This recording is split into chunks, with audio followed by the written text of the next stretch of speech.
Hello everyone, my name is Curran, and in this video I'm going to cover how to make the viral leaf bleach fabric that you have most likely seen circulating across the internet. I'll be giving some in-depth tips and tricks, so make sure to stick around.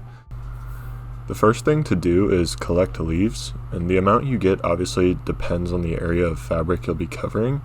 I wanted to cover roughly 3 to 4 yards of fabric, so I chose to fill an entire trash bag with different shapes and sizes to get an interesting mismatch effect. I recommend choosing bigger leaves as well, so the process can go a bit faster. I also suggest you let the leaves dry for about a day before trying to bleach them. Alright, let's get into supplies. I'm using a black denim for this project.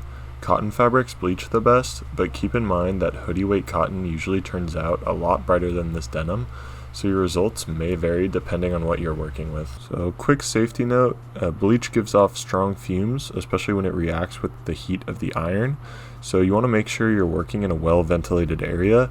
I was working in a garage with a fan going, but ideally you'd be working outside with some airflow, and use basic protective gear like a respirator, mask, gloves, and goggles. You'll want parchment paper for pressing the leaves, a tray to hold the bleach and paintbrushes you don't care about, a large bucket and 2 bottles of hydrogen peroxide topical solution, an iron, a towel, and a small sheet of wood, and bleach.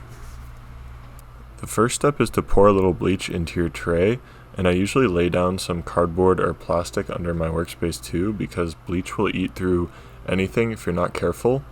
And learn from me, don't wear your favorite clothing for this project.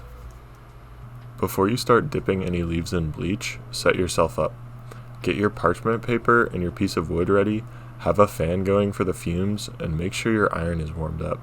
Lay your fabric or clothing flat on a table with cardboard or plastic underneath. Cardboard worked perfectly for me. As you can see, when I'm dipping the leaves, I'm putting them in veiny side down. That's what will give you all those cool little details. I also let the excess bleach drip off before placing it, so it doesn't bleed out on the fabric. Now that the leaf is dipped in bleach, I'm placing it gently exactly where I want it on the fabric. Then I cover it with a towel and press it down firmly so the whole leaf sits flat and makes clean contact.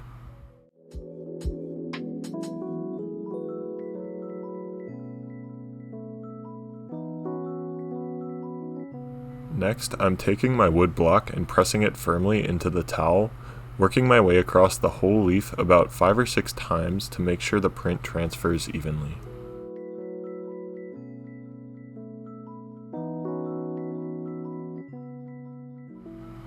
Now we can take off the wood block, remove the towel, and gently peel the leaf up from the stem, and you'll see the bleach print it left behind.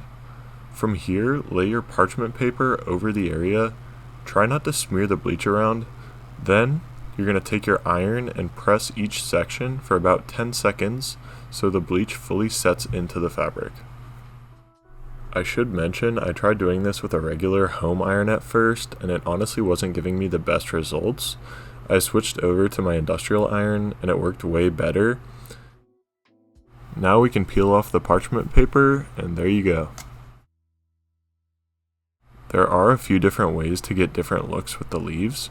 One option is painting the bleach onto the leaf instead of dunking it. This gives a softer, more subtle shade. You can also experiment with diluting the bleach with water for a lighter effect. When I tried that, it didn't work great for me, but I'm pretty sure that had more to do with my fabric choice. What gave me the most variation was painting the leaves and also reusing leaves I'd already pressed. You get these unexpected textures and extra details that look really cool.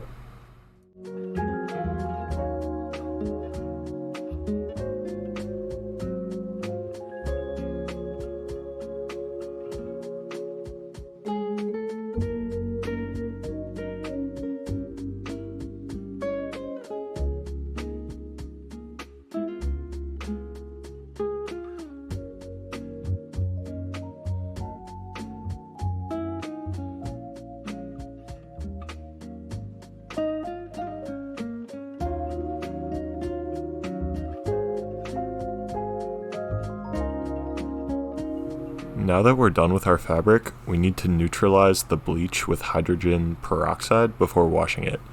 Just pour your hydrogen peroxide into a bucket and then add 10 parts water for every 1 part peroxide.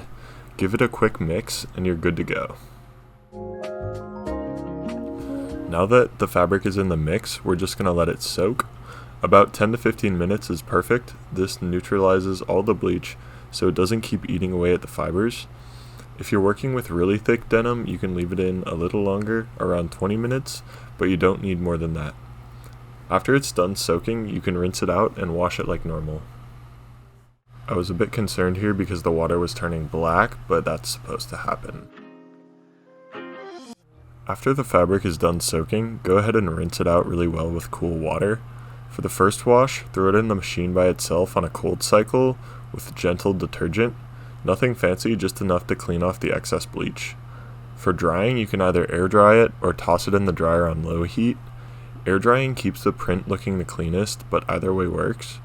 Once it's dry, you can give it a quick press with an iron if you want to flatten everything out. And after drying, here's the final reveal.